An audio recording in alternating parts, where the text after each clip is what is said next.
আসসালামু আলাইকুম everyone, welcome back to my channel Tuntuni's cook hands. আজকে আমি আপনাদের রান্না করে দেখাবো চিতল মাছের কালিয়া। আশা করি আপনাদের ভিডিওটা ভালো লাগবে। ভালো লাগলে অবশ্যই আমার চ্যানেলটাতে লাইক কমেন্ট শেয়ার করে দেবেন এবং নতুন নতুন ভিডিও পাওয়ার জন্য সাবস্ক্রাইব করে রাখবেন। তো আসুন দেখে নিই মাছের কালিয়া বানানোর জন্য কি কি প্রয়োজন। এখানে আমি চিতল মাছে ধনিয়া গুঁড়ো, হলুদ গুঁড়ো এবং লবণ দিয়ে মিশিয়ে নেব। আর এখানে আমি একটা কড়াইতে তেল গরম করে নিয়েছি। তেলের মধ্যে হালকা একটু লবণ দিয়ে নেড়ে চেড়ে নেব, যাতে মাছটা ভাজার সময় কড়াইয়ের সাথে আটকে না যায়। এরপরে আমি এখানে মশলার সাথে মাখিয়ে নেওয়া মাছগুলো একে একে করে দিয়ে দেব। আর আমাদের লাগছে এখানে টমেটো এবং ধনিয়া পাতা, এটা আমি পেস্ট করে নেব মাছের কালিয়ার জন্য। এখানে আমি নিয়েছি পেঁয়াজ কুচি, মরিচ ফালি। মাছগুলো আমি দুই পাশ উল্টো পাল্টো করে ভালো করে ভেজে নিয়েছি। এখন আমি মাছগুলোকে তুলে নেব। আশা করি আপনাদের রেসিপিটা ভালো লাগবে। ভালো লাগলে প্লিজ বাসায় একবার বানিয়ে দেখবেন।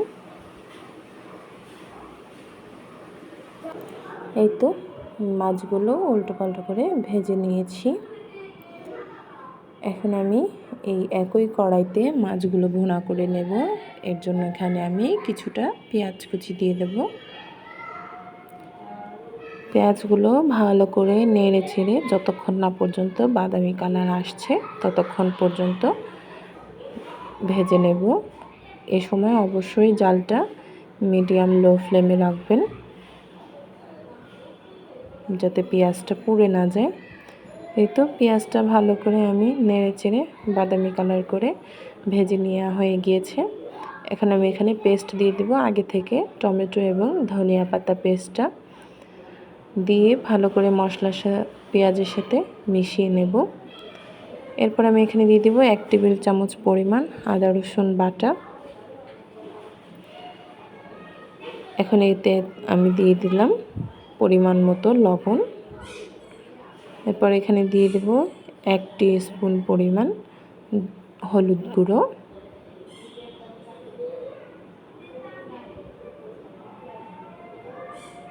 আর এতে লাগছে 1 টেবিল চামচ পরিমাণ লাল মরিচের গুঁড়ো। এখানে আমি মরিচের পরিমাণটা কম দিয়েছি। বাসায় যেহেতু ছোট বাচ্চা ঝাল খেতে পারবে না, তাই আপনারা চাইলে আরও বাড়িয়ে কমিয়ে নিতে পারেন।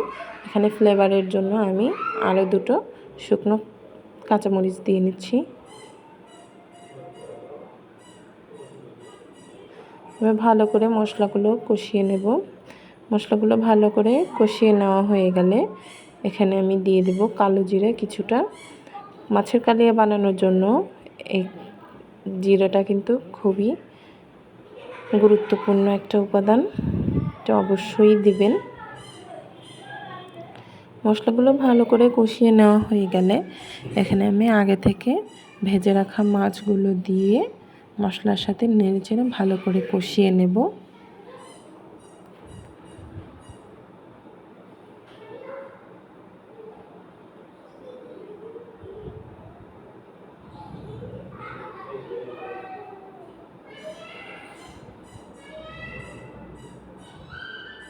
এই সময় কিন্তু অবশ্যই জালটা মিডিয়াম লো ফ্লেমে রাখবেন। আস্তে আস্তে করে সুন্দর করে মশলাগুলোর সাথে মাছটা কষিয়ে নেবেন, বারবার নেড়ে চেড়ে। তো আমার মাছটা কষিয়ে নেওয়া হয়ে গিয়েছে। এখন আমি এখানে কিছুটা পানি দিয়ে দেব। পানিটা ততটুকু পরিমাণ দেবেন যতটুকুতে আপনার মাছটাও ভালো করে সিদ্ধ হয়ে যাবে এবং ভুনার জন্য মাছের ঝোলটাও মাখা মাখা থাকবে।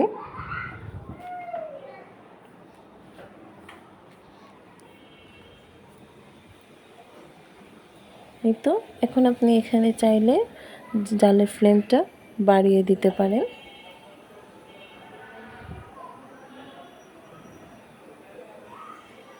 এখন আমার হয়ে গিয়েছে মাছের ঝোলটা একদম রেডি। এখন আমি এখানে নামানোর আগে কিছুটা জিরা গুঁড়ো দিয়ে নেব।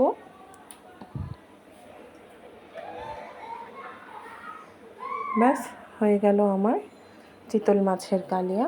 আশা করি আপনাদের ভিডিওটা ভালো লাগবে। ভালো লাগলে প্লিজ লাইক কমেন্ট শেয়ার করবেন।